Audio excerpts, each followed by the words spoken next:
This is the Global Podcast Network, where executives and professionals connect, share, and inspire. Stay tuned for the conversations that drive success.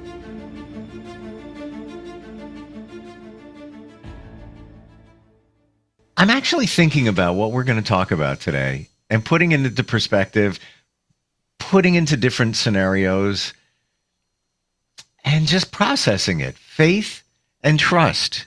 You got to have it, especially nowadays. But how do you find those two things? Are they very similar or radically different? Faith and trust. I trust she's going to have some answers for us as an amazing psychotherapist operating out of Massachusetts, but she can work with anybody, anywhere. And it's so great to have Dr. Hadass Harel back with us. How are you doing today? Well, I'm pretty good. I am really trying to trust the process and know that things will turn out okay. This is really something that is so much on the table for so many of us right now, especially right now. There's a lot to challenge us, even just getting gas and looking at the price of the pump. And I could get triggered and be like, what's going on? It's $1 higher. I can't do anything about it. You can't do anything about it. So we just have to trust that the price will go down. This is not forever, and maybe this is for a reason. Maybe this is time limited, and maybe this will be okay. Yeah. Yep. I agree with you. I get, that maybe let's move those things out of the way, the things that you have no control over.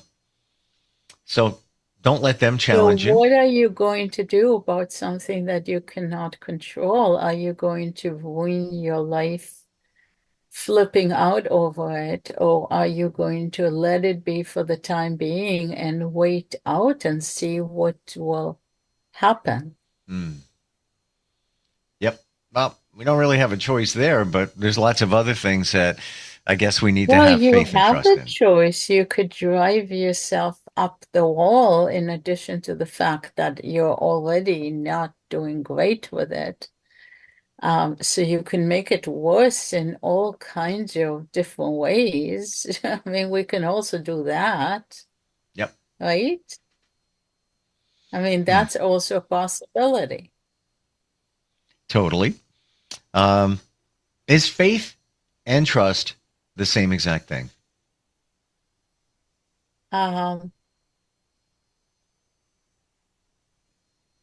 What do you think? I think things are always different.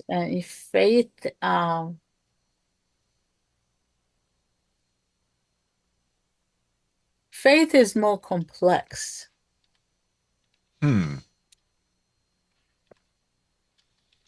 Trust is more simple, more straightforward. I'm trying to put these into perspective, and the best way I'm doing it in my mind is situations and where you would have one over the other. Does that make sense? Just trying to look at them and how you might use them in different situations. I mean, trust is you trust in a process, you trust in a person, you trust in an institution, you trust in something. You know what I'm thinking here? Trust is usually based on things you know, your experience, the past, or in someone that says something, or in someone that promises you something. Yeah. But you would need to have trust in that person based on their MO, what you know about them. If it's just somebody walking down the street saying, hey, I want to tell you something, trust me on that. You're really going to have total trust? Well, you could trust them. It's not brilliant, but you could trust them because they appear to market what they're marketing very well. But I believe faith is believing in something without evidence. just putting your faith in something, where trust is you have a history or something to base it on, um, whereby faith is just, I don't want to say flying blind, but you're just believing in something you don't have evidence of.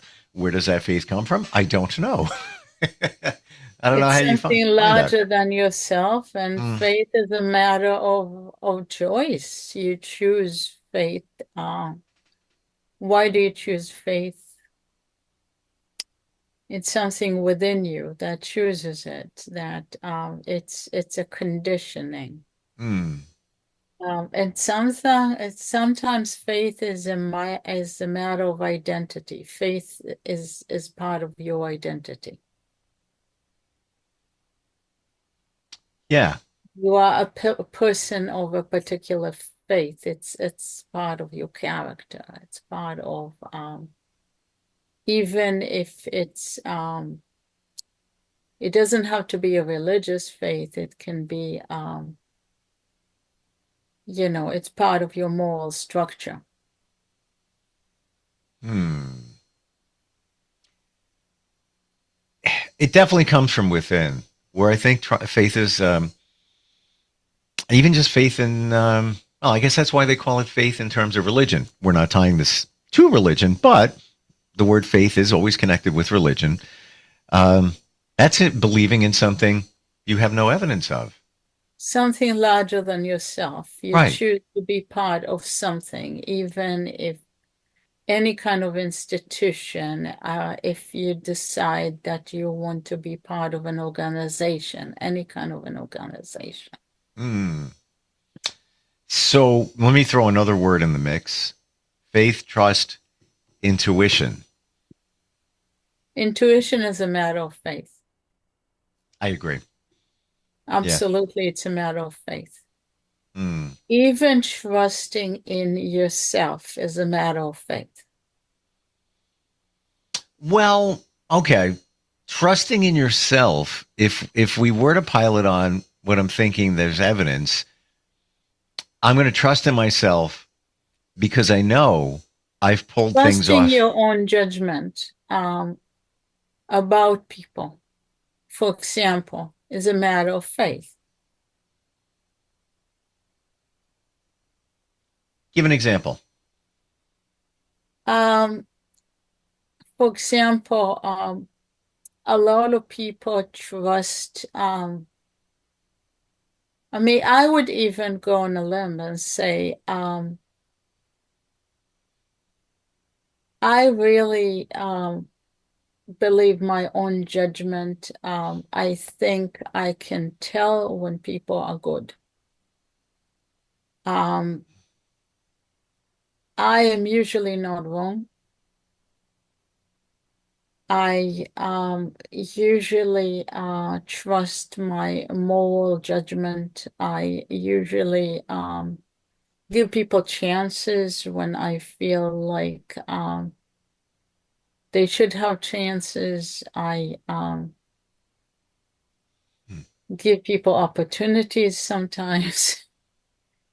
And I'm usually not wrong because people like to repay those chances. Um, unless I'm in a miserable state of mind and I feel imbalanced for some reason, I'm usually not wrong. But it's a matter of faith. I don't necessarily have evidence. Is that part of your intuition kicking in there as well? I feel it is my intuition. I Mm. feel it's my worldview. I feel it's what I know about human nature. I feel I what you would call reading people. Hmm. So I read the way they behave. Um, but that is a matter of faith. It's not necessarily that I ran them through a data bank. Right.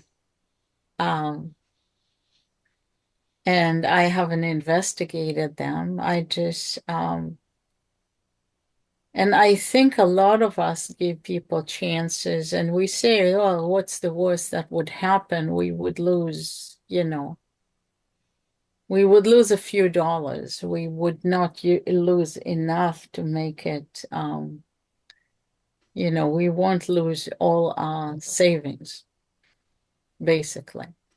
Tell And me, it's not enough to change our faith in humanity, tell me essentially. how you process somebody. Let's say you meet somebody new. Are you based on your intuition, your experience? Are you getting a vibe from them initially, and you pilot from Well, that? it's the way they behave. It's the way they behave. If they seem to be trying to sell me something, they immediately are off my list. Uh, like we had, there was a plumber that came and was working in the complex, and he seems shifty mostly because, honestly, he was very flirty. And that disturbed me. I was very upset about that. I was like, what is he crazy? This is not okay. That's not a good way to behave. Uh, that was not good. Um, some things you just don't do. I mean, there are certain I don't like sometimes people are very hyper, they're very you read people's demeanor. You check how people behave. Hmm. People that seem to be hiding something, people that seem to be trying to get something from you. One thing that is very toxic in my book is people that try to get money out of me. I mean, any kind of situation where people are trying to get money out of me. Hmm. Immediately. They're immediately, even if they're trying to get a donation, if they're trying, immediately they're on my bad list. People who assume I have some sort of privilege. And yeah, yeah, any people who, even if they think even if they think it's justified, as far as I'm concerned, it's not justified. If they assume I have privilege and they are going to take advantage of it, even if it's a third world country, even people who assume this is a situation that they're generating for the underprivileged, immediately they are off my list. Hmm.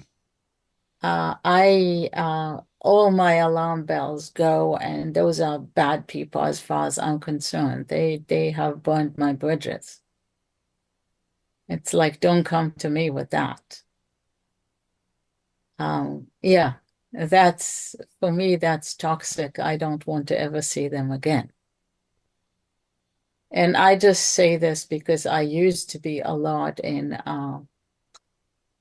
places where there were, yeah, I was in a lot in places where people did need help, but don't come to me to ask for that. You don't know what I give or don't give. But based on your experience, based on your intuition, I got to say, you probably know that this needs to be looked at a little bit closer. Yeah, and anyone who tries to get, yeah, so anyone who tries to get money from me in any way Hmm. is, as far as I'm concerned, a con artist. So a little while ago, I was driving, I had a doctor's appointment, and I realized I didn't have my wallet. And I was like, and I always put it in the same spot. And now I'm concerned. And I actually drove back home after the appointment instead of coming here. Had some extra time, so I was good. Because I thought it would be maybe on my desk. it wasn't. But I have to tell you, I didn't freak out. Not at all. I was like, it's going to show up. It's around. I know it's around. And I found it where it sort of normally is, got moved a little bit, but it was there. And I didn't initially look there as good as I should have, or I would have found it right away. But there was something inside of me saying, this is not reasonable, because it's not like I had it just late yesterday, so it's got to be around here somewhere. Yeah. And it turned up, but I didn't freak out. I guess I had, I don't know what that would be, trust or faith. I had no evidence to. This I would call trust,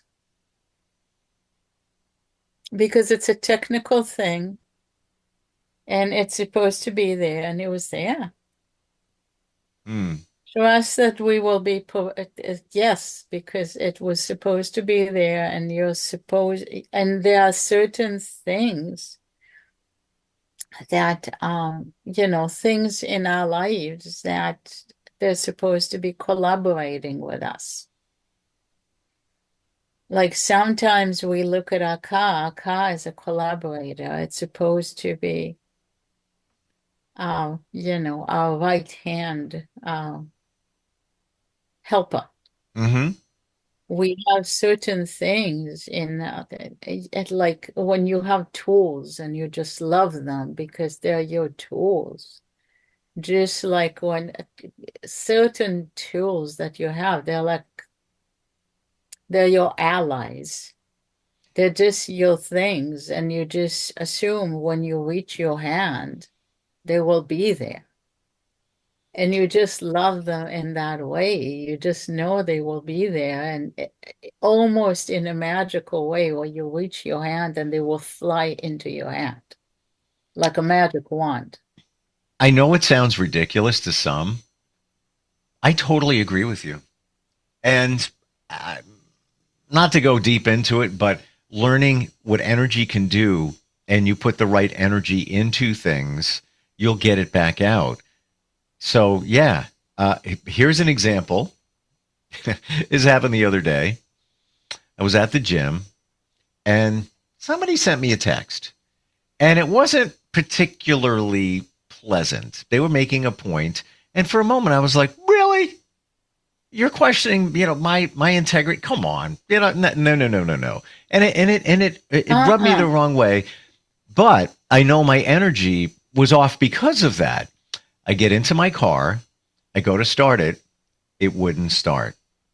Because you were in displeasure. And so until you aligned your energy right, your energy was coming out in that way. That makes so much sense.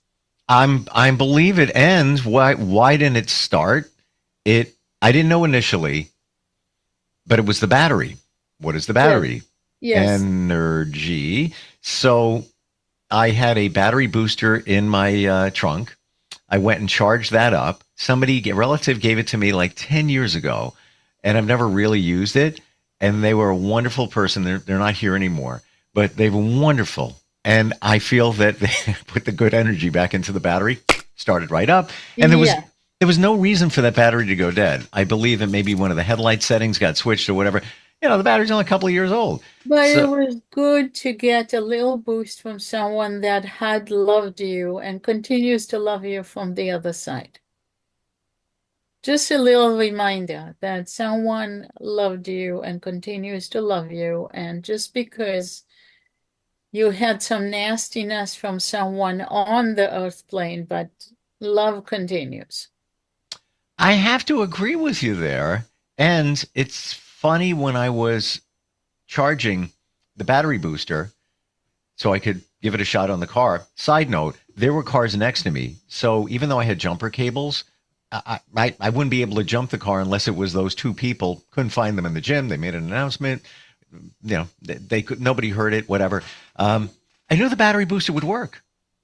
I guess I had faith or trust. I knew it's going to work. Don't even give it a thought. And you needed that experience of competence and self-reliance. Probably you needed that sense of it will be okay, and you needed to go within.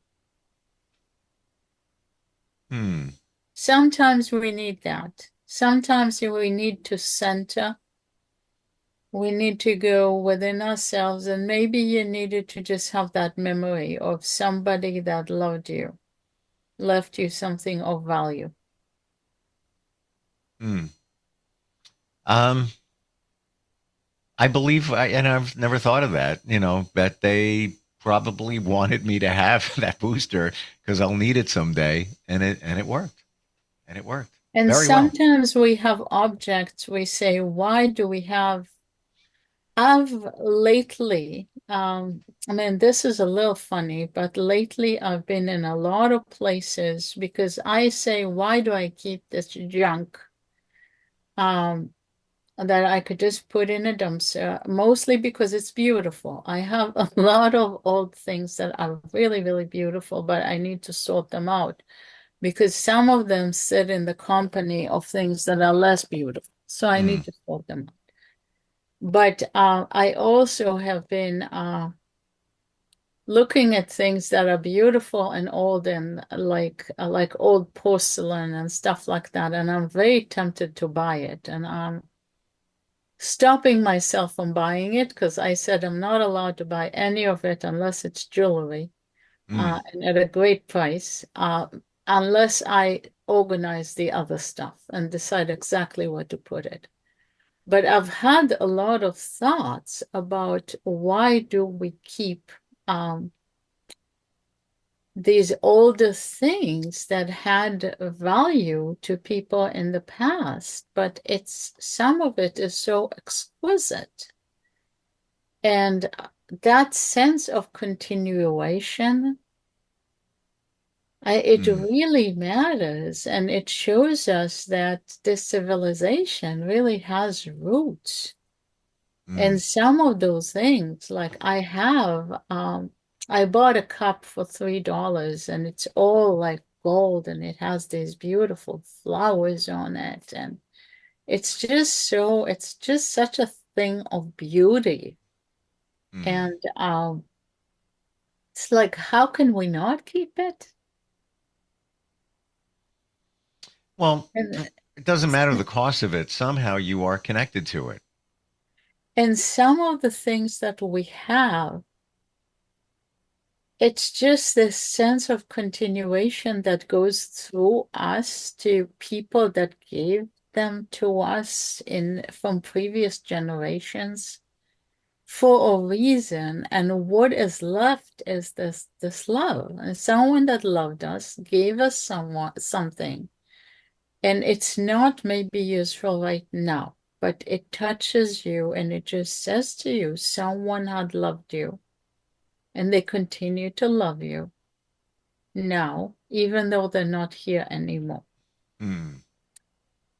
And some of the things that end up with us, someone loved someone, and maybe both of them are not here anymore, but we get like a fraction of love that comes to us, and it's right here. And those are just like little fractions of love that are like little pieces of glitter that just surround us. And love is a good thing. Love is always a good thing.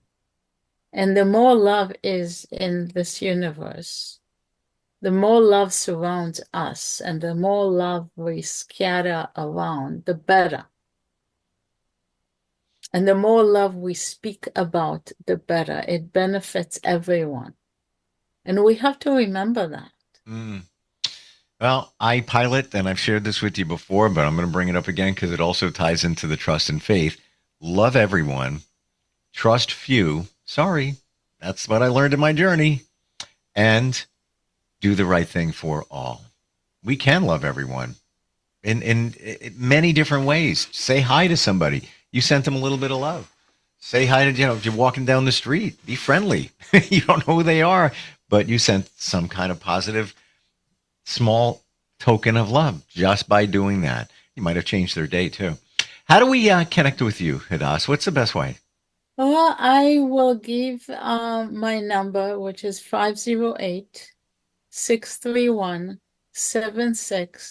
508-631-7649. And I'm also on BetterHelp, which is a therapy app where people can just register for therapy and they can ask for me and just have a little therapy and, Mm. hopefully get better. Most of my clients get better Yeah. one way or another. Starts with a But conversation, you know? yeah, at least have some quality conversation about life. Well, I feel love from you in everything that you do. And I want to share with everyone to do a search, Hadass, last name Harel, Dr. Hadass Harel. Yeah. Yeah. Thank you for being here today. Really appreciate it. Well, it's great seeing you as always, and I hope good things happen. And people can also look for us here Yeah. You want and to, check in with us, and they can absolutely. also send us questions that we can then talk about. They're telling me that we have a couple of emails from last time. So we're out of time this time, but we'll get to them next time. I guess Well, that that makes sense. sounds like a good plan. Yeah. All right. I appreciate you. Thanks for being here. Take care. This is the Global Podcast Network, where executives and professionals connect, share, and inspire. Stay tuned for the conversations that drive success.